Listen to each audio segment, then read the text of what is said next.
படுத்துருக்காரா? Car move ஆக மாட்டேங்கிறது தெரியுது எங்கே தெரியுது. இல்லை பிரேக் ப்ரெஸ் பண்ணேன், கார் மூவ் ஆகுதுன்னு நினைக்கிறேன். ஹேண்ட் பிரேக் படம் வச்சிருக்காரு அவரு. ஹேண்ட் பிரேக் போட்டுருங்க, அவன் அழுத்த வண்டி மூவ் ஆகுது.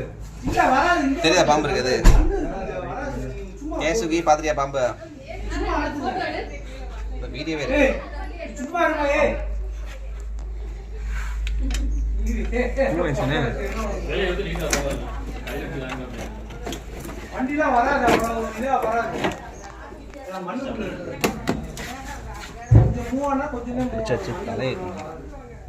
நல்ல வரப்பா இருக்கேனே. நம்மளே இருக்கு. கூட நான் கூட பிடிச்சிக்கிறேன் பாருங்க. நீங்கள் இல்லை விட்டுங்க, எப்படியும் காரணம் தான் போயிடும் டயருக்கு நேர. சார பாம்புங்க கீழே கொண்டு போயிடலாமா? இந்த சைடு இந்த ஓப்பன் பண்ணால் தெரியும் பாம்பு. ஆனால்